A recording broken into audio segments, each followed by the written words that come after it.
was a riding day for Picasso. He still needs an in-hand warm-up, so I spent some time in hand before getting on. I have come up with a set of tapping exercises I use to help him loosen up. While we walk around, I'll start by tapping the inside hind foot to get him to step a little bigger, a little deeper.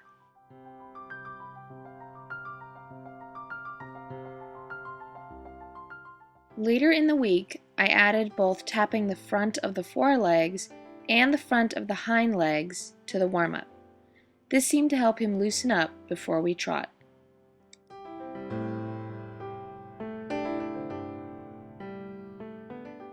Whenever I explain in-hand work to someone, I relate it to dance.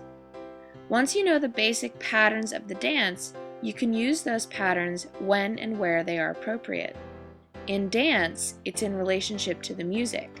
In horses, it's helping the horse keep and maintain good balance and good motion.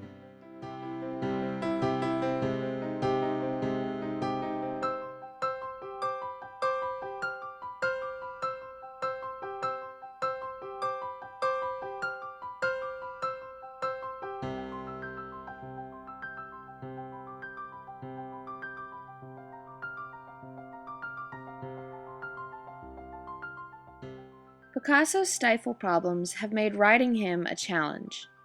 His injury has caused him to carry himself in odd ways in order to relieve pressure on his stifles. So getting him to move correctly is a balance between understanding his current limitations and asking him to use the right muscles so that they can gain strength. It's quite a slow process, and frankly, a frustrating one.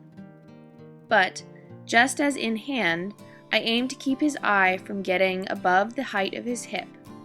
I also want his nose out with his neck reaching forward, not tucked in.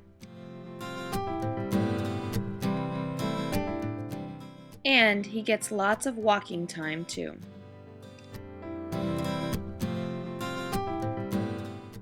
When it comes to cantering, I try to stay off his back.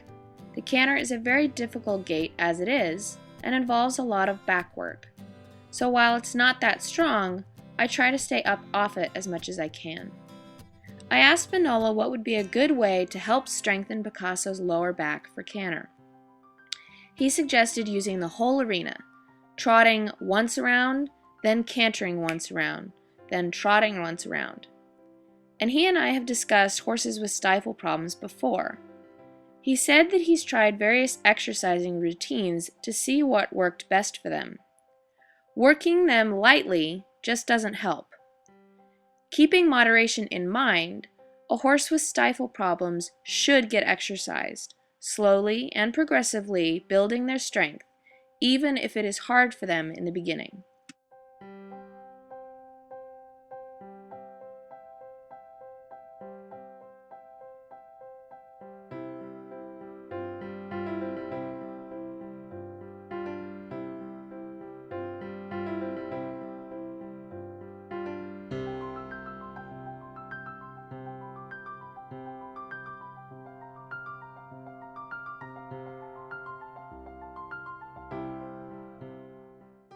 Picasso is my physical project horse, while Aries is my mental project horse. More than one person has suggested to me that I must like a challenge to have ended up with these two horses. What can I say?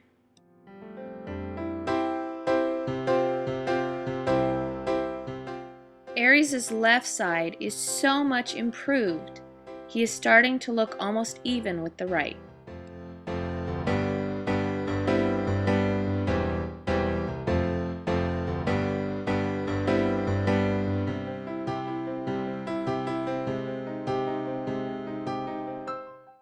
Here I am attempting to practice the tricky turn with the bamboo tapping the offside hind leg as I turn Aries away from me. Manola makes this look so easy. Trust me, it's not.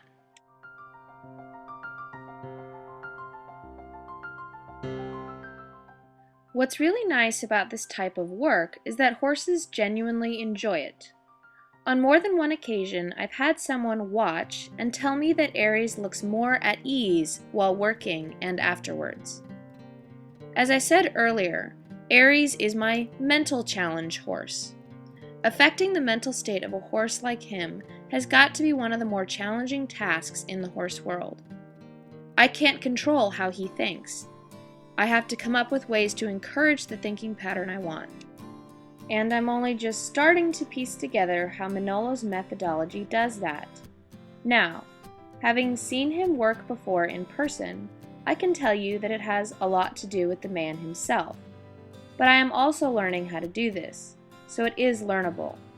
It has to do a lot with timing. Asking for things at the right moment is crucial to giving the horse the correct cue. When cued correctly, it gives the horse confidence in your leadership and in his ability to execute what you have asked for. 2 birds, 1 stone.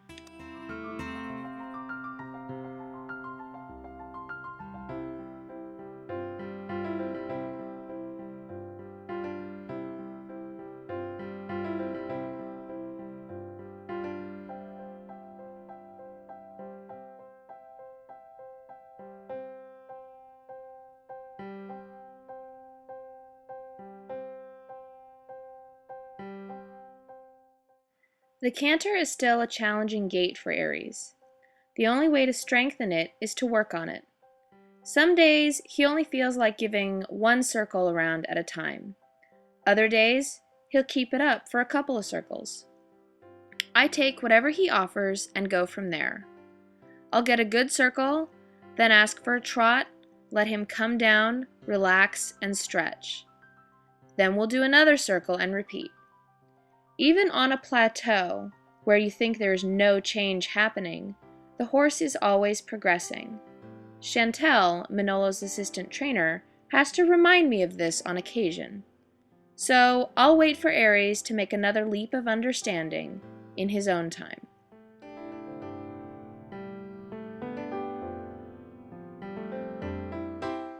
While I've been working to improve the left side, the right side has also made progress.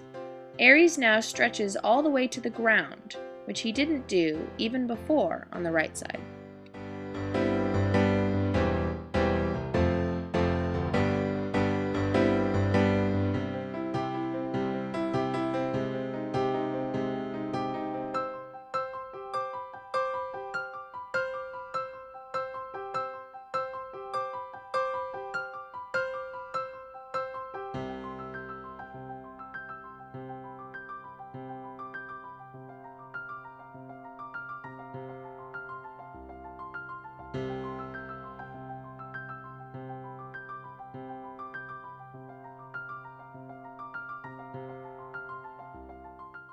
I haven't done a whole lot of long lining with Aries.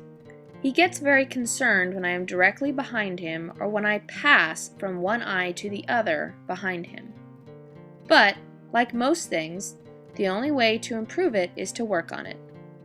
I stay off to one side for now so it's easy for him to see me and to understand my directions. When I'm on his left side, he's pretty good. He gets a little confused when I'm on his right side, when I am asking him to either straighten out or turn. He doesn't understand the pressure on the outside of the cavesson, meaning turn. So I try to keep my requests small, and I don't worry if we go a direction that I wasn't planning on. He's learning and very concerned, so I have to accept what he is comfortable offering and build from there.